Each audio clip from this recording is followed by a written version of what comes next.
I, Emily, 32 years old, never thought my life would shatter during Thanksgiving dinner at my sister Amanda's luxurious home. One minute we were passing cranberry sauce, the next she stood up, slapped me hard across my face, and screamed, "Get out of my home! You're not family anymore." As shocked relatives watched, tears streaming down my face, I realized she knew exactly what she was doing, taking everything I'd built, everything I loved. What she didn't know was that this moment would start a war she wasn't prepared to fight. Before I tell you what happened next, where are you watching from? Drop your location in the comments, hit like and subscribe to follow my journey from betrayal to justice. Trust me, you'll want to see how this ends. Growing up in Portland with just a 3-year age gap, Amanda and I were more than sisters, we were best friends. At least, that's what I thought. Our childhood home on Maple Street was modest but filled with love. Mom worked as a nurse, Dad as a high school teacher.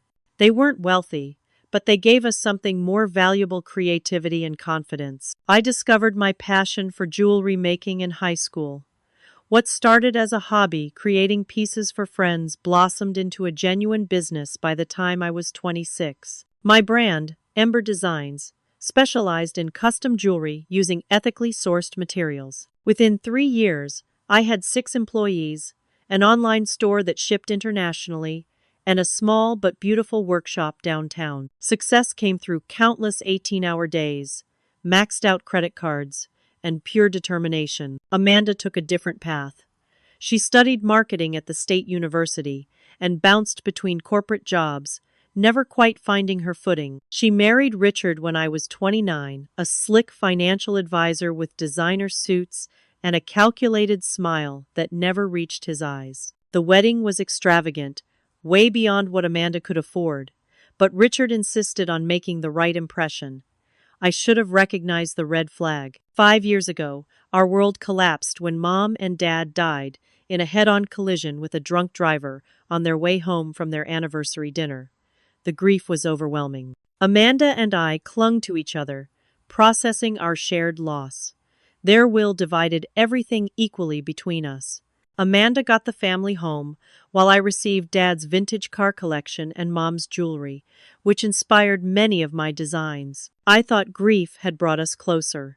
When Amanda struggled financially after temporarily losing her marketing job, I lent her $15,000 without hesitation. When Richard's big investment fell through, I helped them make 3 mortgage payments. That's what family does, right? What I didn't see was the jealousy festering beneath the surface. While Amanda struggled with her career, my business thrived. Ember Designs was featured in 3 fashion magazines, and I secured a partnership with a sustainable gem supplier that transformed my production capabilities. Success came from sacrifice. I worked through weekends, holidays, and even broke up with Jacob, my boyfriend of 4 years, because I couldn't balance the relationship with growing my company. The first time I noticed something off was during Easter dinner last year. Amanda kept interrupting my conversation with our Aunt Meredith about my recent business expansion. "Emily just took my advice about targeting younger customers," Amanda interjected. "I basically created her marketing strategy." I hadn't changed my marketing strategy, and Amanda had never given me business advice. I brushed it off as her trying to impress Richard. Then there was the redecorating. After inheriting our parents' home, Amanda had promised to keep it largely the same, honoring their memory. But when I visited last summer, everything was different. Walls knocked down, Mom's beloved garden replaced with a pool, Dad's study converted to a home gym. When I expressed shock, Amanda became defensive. "Just because you can't move forward doesn't mean I should live in a museum," she snapped. "Besides, it's my house now." Richard's interest in my business finances grew increasingly uncomfortable.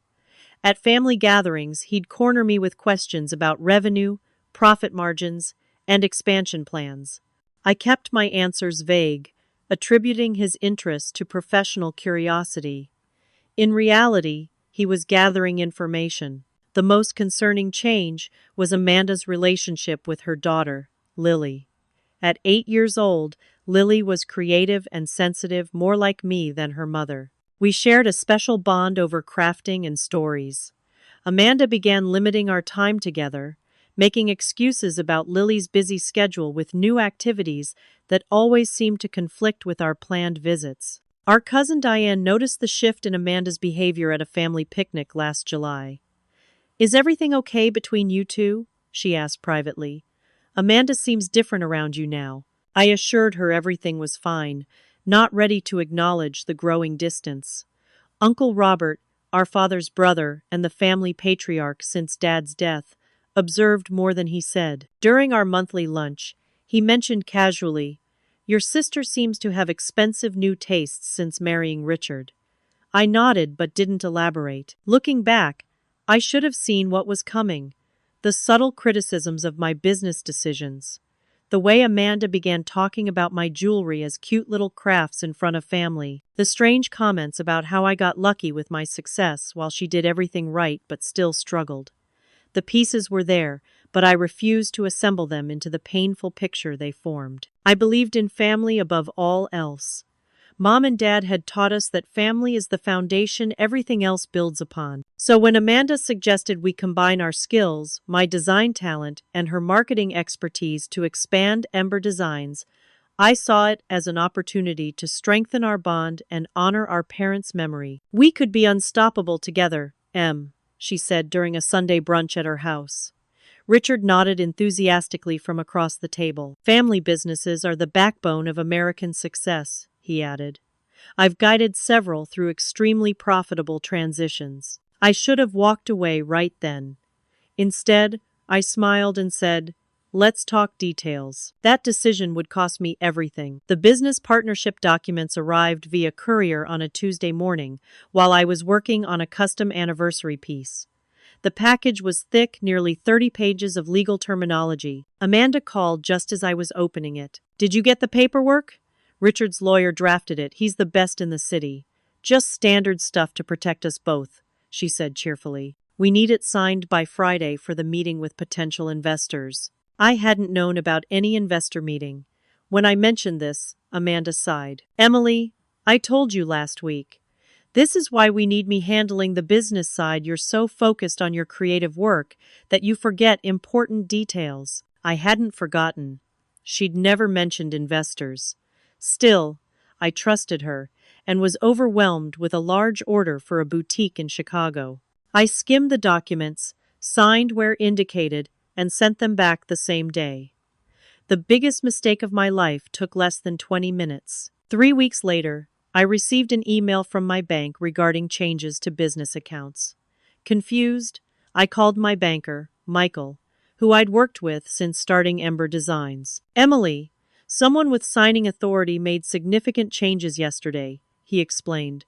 "A second person has been added to all accounts with equal access. Amanda Taylor. She showed all the proper documentation." My stomach dropped. "What documentation?"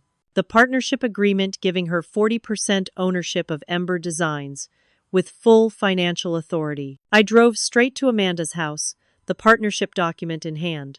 I'd finally read it carefully.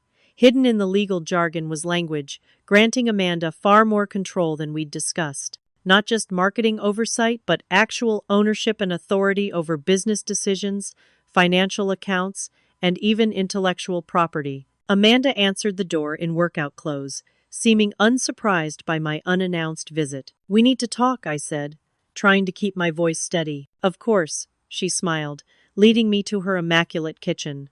Richard's at work, and Lily's at soccer practice. Perfect timing. I placed the document on the counter.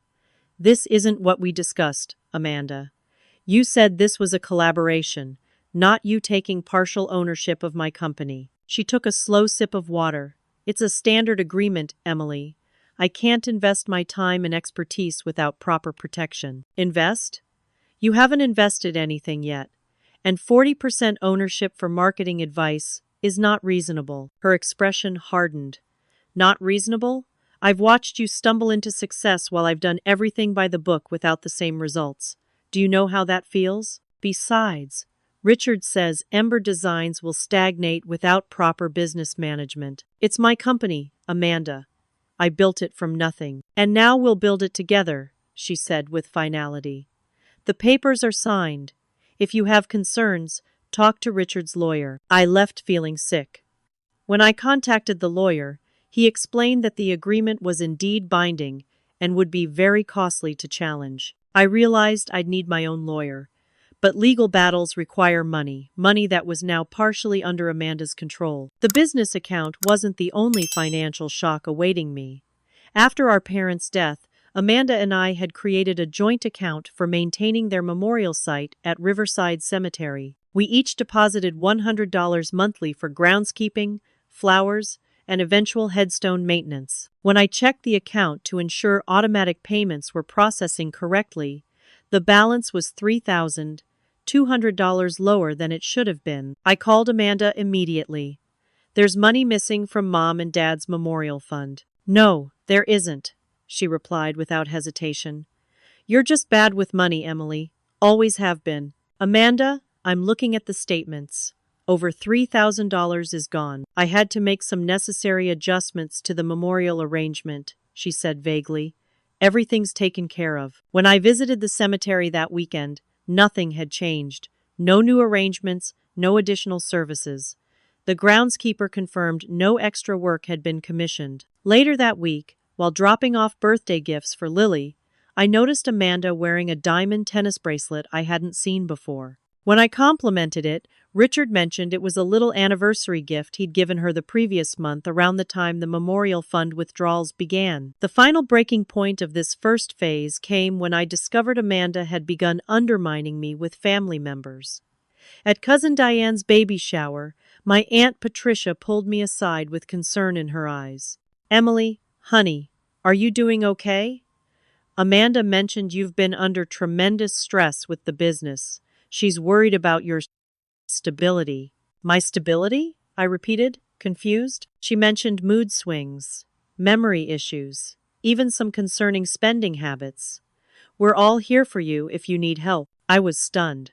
Amanda had begun constructing a narrative that I was unstable and financially irresponsible, laying groundwork to explain any accusations I might make against her. That evening, I confronted her by phone, too angry to face her in person. "Why are you telling the family I'm having mental health issues?" I demanded. "Because I'm concerned about you," she replied smoothly.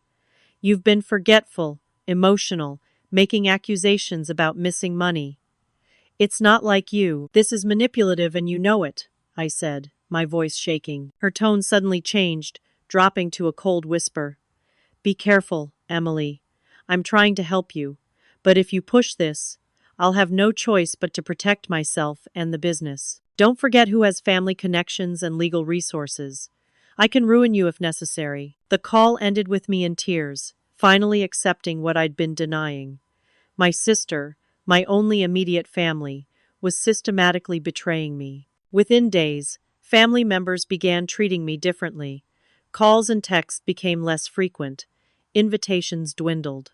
Uncle Robert remained neutral, but even he seemed cautious around me. Only my cousin Mark and Uncle Robert's wife, Aunt Helen, openly questioned Amanda's version of events. "This doesn't sound like you, Emily," Mark said during a coffee meetup. "I've known you my whole life, and unstable is the last word I'd use to describe you." His support meant everything, but it wasn't enough to counter the growing isolation. Amanda had positioned herself as the concerned sister, while painting me as a troubled businesswoman who couldn't handle success. And with 40% control of my company and access to our shared history and family connections, this was just the beginning of her plan. I was determined to resolve things peacefully, still unable to completely let go of the sister I thought I knew. I sent a carefully worded email, suggesting we meet with a mediator to discuss the business arrangement and find a compromise that worked for both of us. Her response was brief. "Nothing to discuss. The agreement stands. Focus on creating jewelry, and let me handle the business aspects as planned." I didn't realize then that while I was still hoping for reconciliation, Amanda was already executing phase 2 of her takeover. The business sabotage began subtly. A client called asking why I'd canceled their custom wedding collection order. I hadn't. When I checked my email outbox, I found a message sent to them that I never wrote, apologizing for being unable to fulfill their order and suggesting they find another jeweler. Over the next 2 weeks, 3 more clients contacted me with similar concerns. Each time, I had apparently sent cancellation emails citing personal issues or production limitations. The emails were convincingly written in my casual style, mentioning specific details about their orders that only someone with access to my accounts would know. My business partner, Rachel, who supplied ethical gemstones and had collaborated with Ember Designs for years, called to withdraw from our upcoming collection. "I think it's best we take a break from working together," she said awkwardly. "Why? Did something happen?" I asked, confused by this sudden change. After some hesitation, she admitted, "I had lunch with your sister last week. She mentioned concerns about the direction of the company and some financial irregularities she's discovered since becoming your partner. I can't risk my reputation, Emily." The realization hit me like a physical blow. Amanda was systematically undermining my business relationships.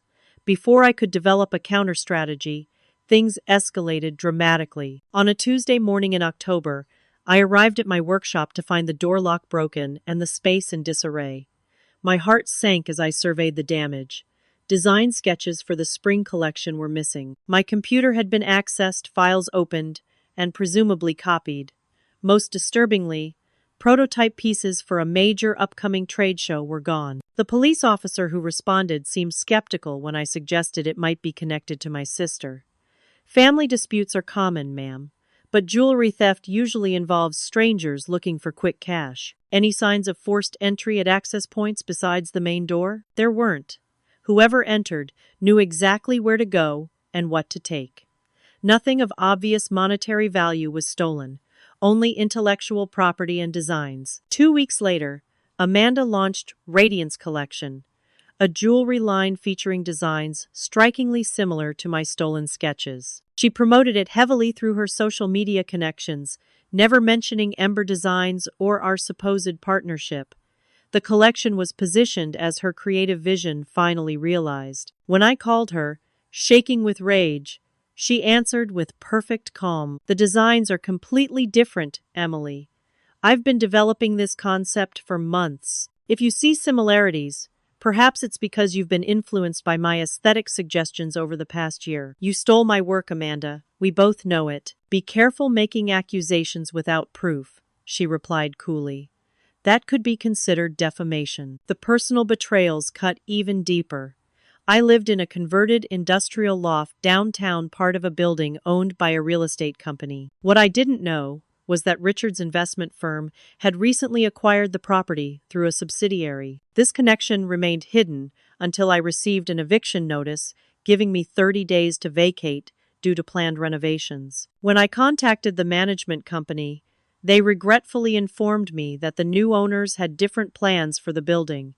No amount of pleading or offers to increase rent made any difference. The decision was final. While packing my belongings, I discovered my laptop had been accessed while I was out. The realization sent chills through me. Someone had been in my apartment. A check of recently accessed files showed that personal photos, journal entries, and private emails had been viewed. Given recent events, I had little doubt who was responsible. My suspicions were confirmed when family members began making strange comments about private matters. My former relationship with Jacob, financial concerns I'd only mentioned in journal entries, even private medical information from emails to my doctor. Amanda had accessed my personal life and was selectively sharing information to craft a narrative of instability. The most devastating blow came when I discovered through a mutual friend that Jacob, my ex-boyfriend, whom I'd remained on good terms with, had been secretly seeing Amanda for months beginning before our breakup. Text messages I found on my old tablet, synced to my phone, revealed Amanda had pursued him deliberately, curious about what Emily sees in him, and later boasting that taking him was easier than expected. By November, my business was on the verge of bankruptcy. Order cancellations had multiplied, my reputation damaged by rumors of unreliability and financial problems. With 40% legal control, Amanda blocked my attempt to secure a business loan that might have saved operations. My remaining employees, unpaid for 2 weeks, reluctantly gave notice. The family situation deteriorated in parallel.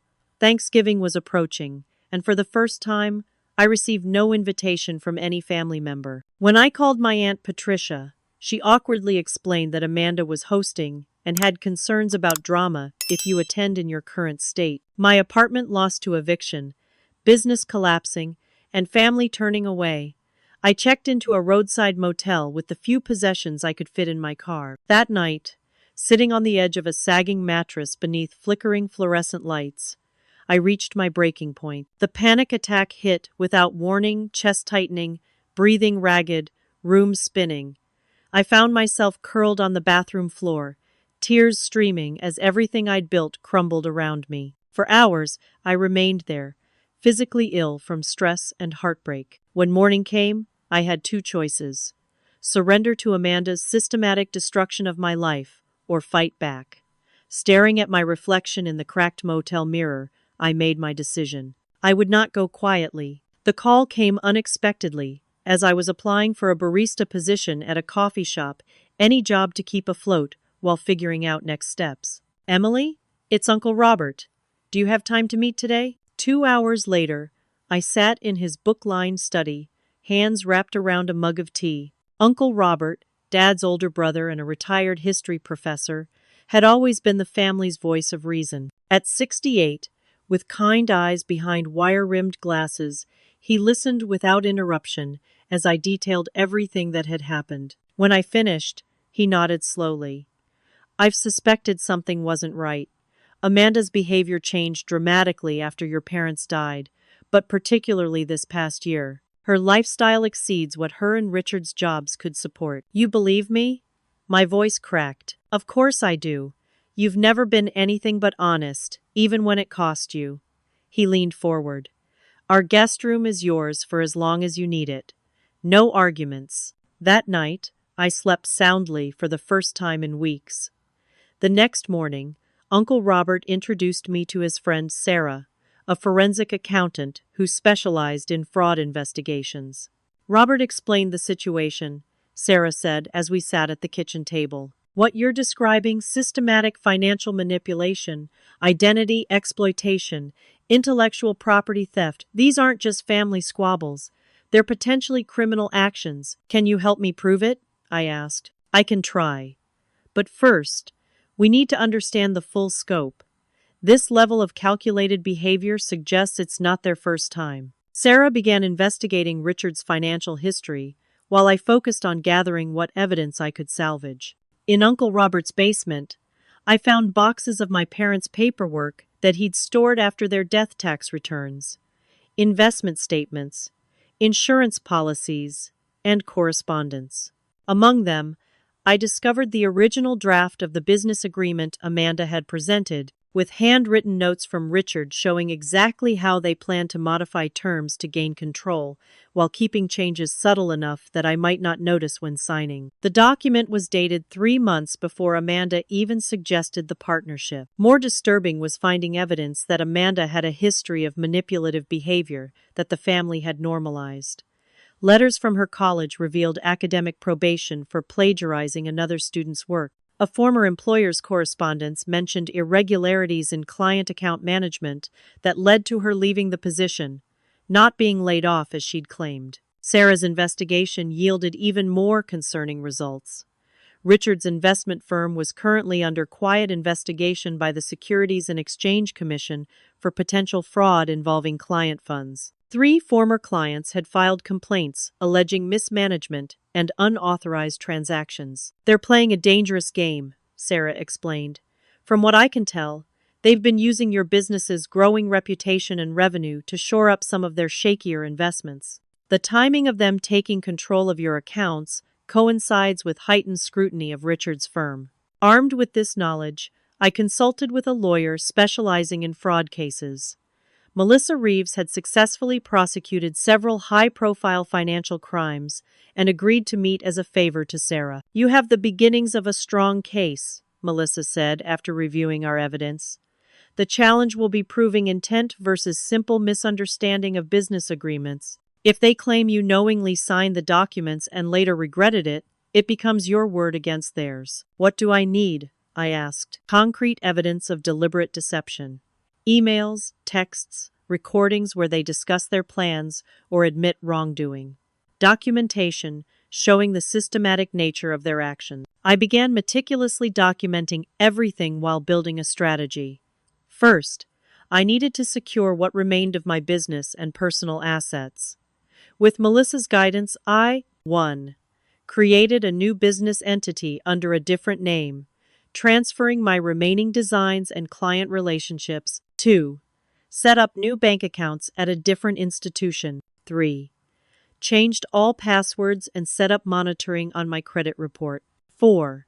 Established secure cloud storage for evidence, accessible only through two-factor authentication. 5. Began recording all interactions with Amanda and Richard, legal in our state with one-party consent. Uncle Robert and Aunt Helen provided more than just a place to stay, they became my strategic partners. Their home became headquarters for what we jokingly called Operation Phoenix. If you're going to rise from the ashes, Aunt Helen said, you need to be prepared for the heat. My plan took shape: gather irrefutable evidence, build legal protection, reconnect with key allies in the family and business community, and prepare for a strategic confrontation that Amanda couldn't manipulate her way out of. The perfect opportunity would come at the annual family Christmas dinner traditionally held at the home of whoever hosted Thanksgiving. This year, that meant Amanda's house. While I wasn't invited, Uncle Robert confirmed they would be attending, creating an opening for my carefully orchestrated return. Are you sure you want to confront them publicly? Melissa cautioned. A private legal approach might be safer. This isn't just about legal justice, I explained. She's poisoned my reputation with my family and business connections. The truth needs to be just as public as the lies have been. As December approached, I felt strength returning. The helpless victim was gone, replaced by someone more determined, strategic, and clear-eyed about human nature than ever before. Amanda had taught me a painful lesson about trust, but she'd soon learn one about underestimating the sister she thought she'd destroyed. The counterattack came swiftly and without warning. I was meeting with a potential supplier for my new business when my phone exploded with notifications. Amanda had somehow discovered my investigation and responded with overwhelming force. A cease and desist letter from her attorney arrived by courier, claiming I was harassing her, making false accusations, and threatening her family. The letter mentioned significant evidence of erratic behavior and warned that any further contact would result in legal action and potentially a restraining order. Simultaneously, she launched a preemptive strike with the family. Uncle Robert received an elaborate package containing doctored emails, manipulated financial records, and a heartfelt letter expressing Amanda's deep concern for my mental health, suggesting I had become dangerously fixated on blaming her for my business failures. The evidence was convincingly crafted conversations we'd had modified to change context. Financial records altered to suggest I'd mismanaged funds, even a fake psychological evaluation suggesting I suffered from paranoid tendencies exacerbated by stress. This is quite sophisticated, Melissa said, examining the documents. They've invested considerable resources into discrediting you. More alarmingly, Amanda accelerated her timeline to transfer my remaining business assets. I received notification that Ember Design's website domain was being transferred to a new owner. The social media accounts had already been reset with new credentials, effectively locking me out of my brand's online presence. When I attempted to contact my remaining clients to explain the situation, several responded with confusion, stating they'd already received communication that Ember Designs was restructuring under new creative leadership. The legal obstacles mounted quickly. During our next consultation, Melissa's initially optimistic assessment dimmed. I need to be honest with you, Emily. This case has become significantly more complex. The documentation they've produced creates substantial reasonable doubt, and litigation would be lengthy and extremely expensive. How expensive? I asked. Given the corporate structures involved and the likelihood of extended discovery and expert witnesses, we're looking at $100,000 minimum, potentially much more. And Richard has connections throughout the local legal community. 3 judges I'd consider favorable to our case have relationships with his firm. I felt the floor dropping beneath me. My savings were nearly depleted, And even with Uncle Robert and Aunt Helen's generosity, I couldn't afford a fraction of those legal costs. So they win because they have more money and influence? My voice cracked with frustration. Not necessarily, Melissa replied carefully. But we need to adjust our strategy. Direct legal confrontation might not be your best path forward. That night, alone in the guest room, I seriously considered surrender. Perhaps I could rebuild somewhere else, start over completely. The weight of fighting Amanda and Richard's combined resources felt crushing. The personal toll continued to mount. My hair was falling out from stress. Sleep came in 2-hour increments between nightmares. My hands, my most valuable tools as a jeweler, had developed a tremor that made detailed work impossible some days. Then Uncle Robert suffered a heart attack.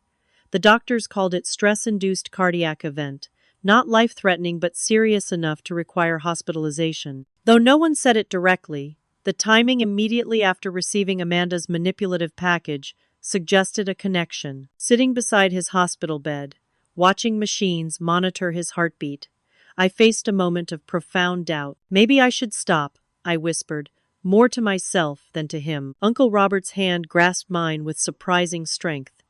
Your father never raised you to quit when things got hard. People are getting hurt because of my fight. People were already hurt by their actions, he countered. This heart has been ticking for 68 years. It'll take more than your sister's schemes to stop it. The question is, what will stop you? His words resonated deeply. What would stop me? Not Amanda's threats, not Richard's connections, not even the daunting legal hurdles. What almost stopped me was fear. Fear of losing more than I already had. But looking at Uncle Robert, I realized the truth. I'd already lost nearly everything material. What remained, my integrity, my determination, my capacity to rebuild, couldn't be taken unless I surrendered them. That night, I made a new decision. If traditional legal channels were partially blocked, I'd need to find alternative paths to justice. The direct assault had failed. It was time for a more strategic approach. The breakthrough came from an unexpected source. A comment on Ember Design's old Instagram page, now controlled by Amanda, caught my attention. These new designs lack the original creator's touch. What happened to Emily? The commenter, Jason Mercer, had included his business email. On a hunch, I reached out, explaining I was the original designer, looking to connect with supporters of my work. His response changed everything. I recognized the shift immediately. I worked for Richard's firm for 3 years before leaving under uncomfortable circumstances. Would you be willing to meet? 2 days later, in a quiet corner of a public library, Jason shared his story. As a former financial analyst at Richard's company, he had witnessed questionable practices involving client funds. When he raised concerns, he was first sidelined, then pressured to resign. Richard has a pattern, Jason explained. He identifies successful small businesses with limited legal protection, finds ways to gain financial control, then extracts value before discarding them. Your situation follows his typical approach, but with a personal twist since it involves family. Do you have documentation? I asked. Some. I was careful about what I took when leaving nothing confidential about clients, just enough to protect myself if they tried to damage my reputation. He slid a flash drive across the table. There's a journalist you should talk to. Vanessa Reyes at the Financial Observer. She's been investigating Richard's firm for months, but hasn't published anything because she needs more sources. That meeting catalyzed a new approach. Rather than fighting alone, I began building a network of allies with complementary resources and motivations. Vanessa, the journalist, was cautiously interested but needed stronger evidence before proceeding with the story. Financial fraud isn't sexy enough for most publications without smoking gun evidence, she explained during our initial call.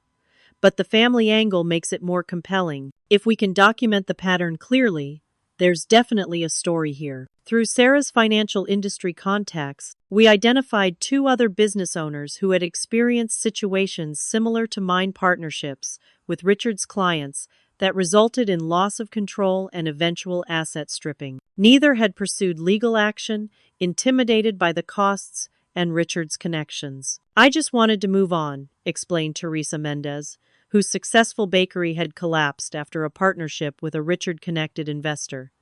But seeing it happen to someone else changes things. I'll share what I have. Family dynamics shifted too.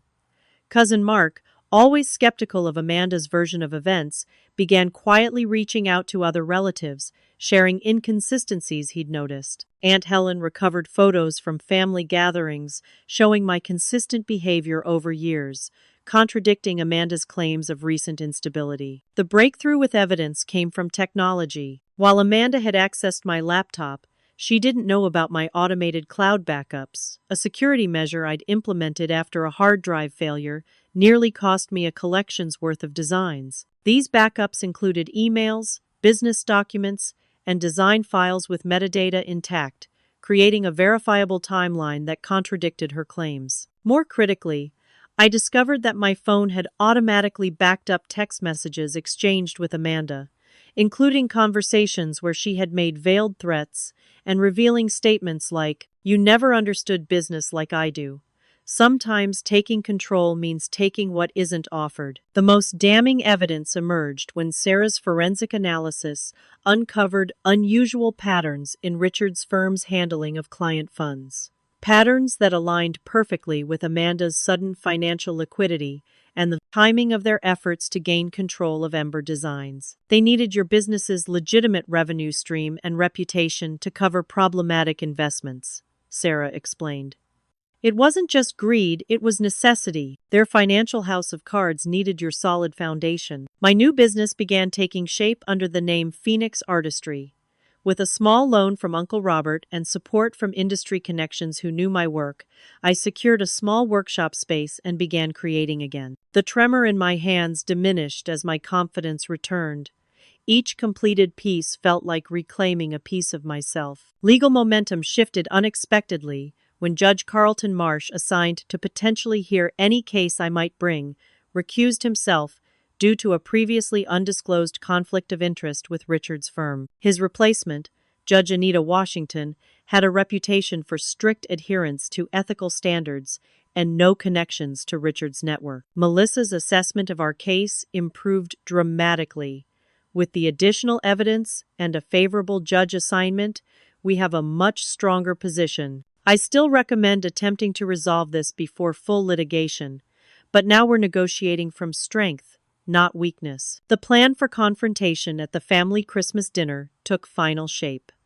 Vanessa would publish her investigative piece on Richard's firm the morning of December 23rd, creating external pressure but giving him no time to develop counter-messaging before the family gathering on the 24th. I prepared a concise presentation of evidence for the family, focusing on the most irrefutable points rather than trying to address every grievance. Melissa prepared legal documents, demanding return of business assets and financial restitution, which would be formally delivered the morning after Christmas, allowing the family revelation to sink in first. Throughout this preparation, I worked with a therapist to process the emotional trauma and prepare mentally for facing Amanda.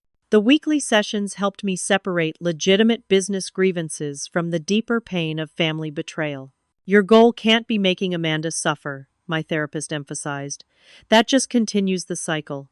Your goal is justice and reclaiming what's yours, including your reputation and peace of mind. By mid-December, my network of allies was in place, evidence secured, legal strategy developed, and emotional preparation as complete as possible. The broken, desperate woman from the motel bathroom floor was gone.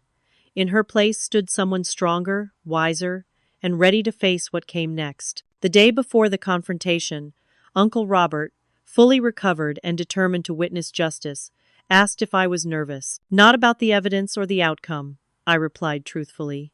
Just about facing her, seeing the sister I loved, and realizing that person might never have existed. He squeezed my hand. Sometimes the hardest truth to accept is that we can't make someone love us the way we love them. But that's their loss, not evidence of our unworthiness. With those words in mind, I made final preparations for Christmas Eve, the night I would reclaim my life and discover whether anything of my sister remained beneath Amanda's betrayal. Christmas Eve arrived with picture-perfect snow dusting Amanda's suburban neighborhood. Through Uncle Robert's updates, I knew dinner was scheduled for 6 p.m., with family arriving around 5:30. Richard's parents were flying in from Chicago, and various aunts, uncles, and cousins had confirmed attendance, 13 guests total, none expecting my appearance. Vanessa's exposé on Richard's firm had published that morning, detailing questionable investment practices, client fund mismanagement, and regulatory concerns. The article mentioned potential connections to several small business acquisitions, but didn't specifically name Ember Designs or me that would come in the follow-up piece, depending on tonight's outcome. At exactly 6:15 p.m., when dinner would be starting, I parked outside Amanda's house. The property looked like a holiday postcard, white lights outlining the roof, wreaths on windows, and a perfectly decorated tree visible through the front window. I sat watching for several minutes, gathering courage and reviewing my plan. I wore a simple black dress with a single piece of jewelry, the first design I'd completed under Phoenix artistry. A silver phoenix pendant rising from flames crafted with amber. My portfolio of evidence rested in a leather folder. My phone was set to record. The walk to the front door felt endless. When I rang the doorbell, I heard conversation inside momentarily pause. Amanda opened the door, wine glass in hand, her practiced smile freezing when she saw me.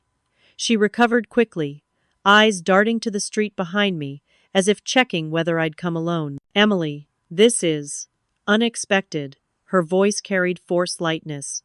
"We didn't think you were coming." "I wasn't invited," I replied calmly. "But it's Christmas Eve with family. Where else would I be?" Before she could respond, Uncle Robert appeared in the hallway behind her. "Emily, you made it!" He played his part perfectly, acting as though my arrival was planned. Amanda couldn't make a scene without revealing her hostility, so she stepped back reluctantly. "Of course. Come in." The dining room fell silent as I entered. Richard, at the head of the table, visibly paled. My cousin Mark offered a genuine smile. Others looked uncomfortable or confused. "Sorry I'm late," I said, projecting calm confidence. "Traffic was worse than expected." Uncle Robert pulled out an empty chair. "We saved you a spot." The awkwardness was palpable as Amanda returned to her seat, exchanging glances with Richard. His phone sat beside his plate, and I noticed him glancing at it repeatedly, likely seeing notifications about Vanessa's article. Conversation resumed haltingly. Aunt Patricia asked about my time away, clearly referring to what Amanda had told them about my supposed breakdown. I answered truthfully. "I've been rebuilding and gathering information. It's been educational." Through the appetizer course, I maintained pleasant conversation, asking about family members' jobs and children. Amanda grew increasingly tense, while Richard checked his phone with growing frequency. During a lull before the main course, Richard abruptly asked, "Has anyone seen that ridiculous article about financial firms in this morning's Observer? Pure fiction. These journalists will write anything for clicks." "I saw it," I replied evenly. The evidence seemed quite detailed. SEC investigations aren't typically based on fiction. Richard's fork clattered against his plate. Amanda shot him a warning look. "What evidence?" Richard's father asked. "What article?" "It's nothing," Amanda interjected quickly. "Just business gossip. Let's focus on family tonight." "I agree completely," I said, opening my portfolio.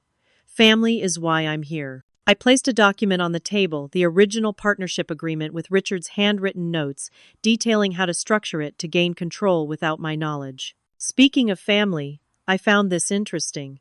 Amanda, would you explain to everyone why you and Richard planned to take over my business 3 months before ever mentioning a partnership to me?" Amanda's face flushed.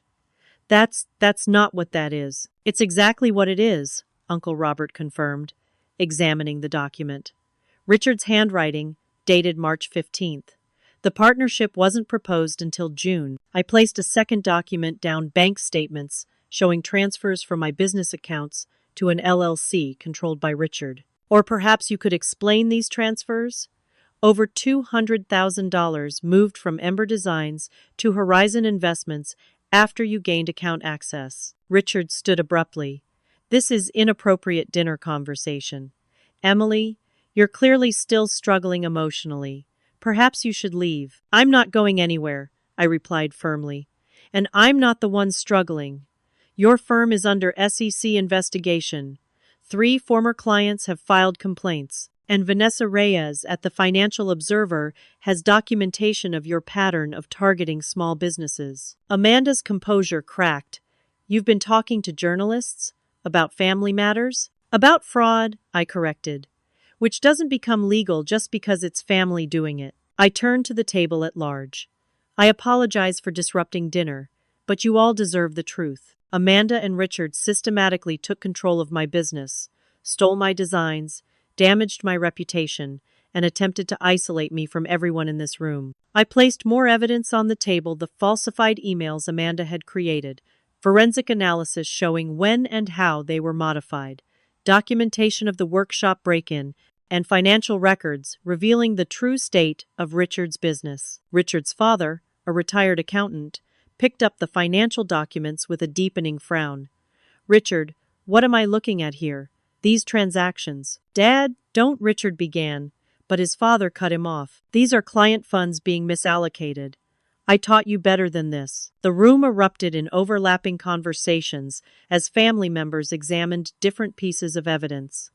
Amanda remained silent, eyes fixed on the table. Finally, I played my strongest card, removing my phone and playing a recent voicemail from Amanda. Emily, this has gone far enough. Back off or everything gets worse. We both know I've taken everything once, and I can make sure you have nothing left if you push this. No one will believe you anyway. In the silence that followed, Amanda's face transformed. The mask of concerned sister dropped completely, revealing cold fury. You recorded me? That's your evidence? A message taken completely out of context? There is no context that makes that message acceptable, Aunt Helen said quietly. Richard, sensing the tide turning, attempted damage control. There's clearly been a misunderstanding between sisters that got out of hand. Business disagreements happened. Emily was struggling with the company, and Amanda was trying to help. By stealing her designs? Mark interrupted. By spreading lies about her mental health? That's not help. That's sabotage. Richard's next move surprised everyone. He turned on Amanda. If there were improper actions taken, that was Amanda's initiative. I advised standard business practices only.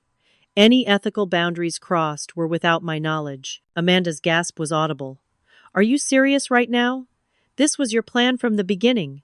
You said Emily was the perfect target because she trusted family too much. The room fell silent again as Amanda realized what she'd admitted. I trusted you, I said softly. Not because I was naive, but because you were my sister.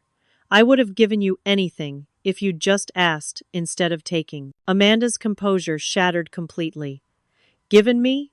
You've always had everything handed to you. Your perfect talent, your successful business, everyone's approval.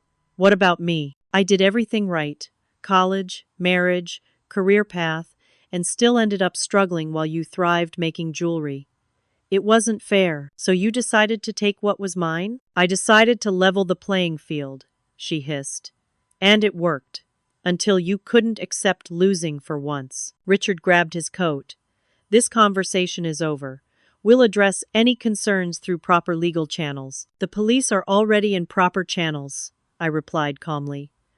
They've received all this evidence, along with reports of identity theft, fraudulent business practices, and financial misconduct. On cue, flashing lights appeared outside the window. The timing was perfect, not police I had called, but officers responding to a noise complaint from Richard's increasingly loud protests. Their arrival, however, created the impression that law enforcement was there regarding my accusations. Richard bolted for the back door but was stopped by Uncle Robert's surprisingly spry intervention. Amanda remained frozen in her chair, the full consequences of her actions finally dawning on her. The next hours passed in a blur of statements, evidence, handovers, and family processing the revelations. Amanda and Richard were not arrested that night. Formal charges would come later after proper investigation, but the family's verdict was immediate and clear. By midnight, the dining room had transformed into an impromptu family council. Amanda and Richard had retreated upstairs, their Christmas Eve plans thoroughly derailed. Richard's parents, ashen-faced, apologized repeatedly for their son's actions. Aunt Patricia hugged me, crying and asking forgiveness for believing Amanda's lies. "What happens now?" Cousin Diane asked. "Legally, there will be investigations," I explained. "I'll recover my business assets and intellectual property. Financial restitution will take time." "And with Amanda?" Uncle Robert asked gently. I looked toward the stairs where my sister had disappeared. "That's more complicated. The legal consequences are necessary. The relationship, I don't know if anything can be saved." The aftermath unfolded gradually over the following months. Richard's firm collapsed under regulatory scrutiny. He faced charges for financial misconduct and eventually accepted a plea deal to avoid lengthy imprisonment. Amanda, confronted with irrefutable evidence, also negotiated a settlement that included restitution, community service, and probation. Ember Designs reverted to my full ownership, though I chose to continue building Phoenix artistry as my primary business. The experience had changed my creative voice, and the Phoenix symbolism resonated with my journey. Most family relationships healed with time and transparency. Amanda and I have spoken only through lawyers since that Christmas Eve. Perhaps someday reconciliation might be possible, but trust once shattered is not easily restored. The most unexpected blessing emerged from the wreckage: my relationship with Lily.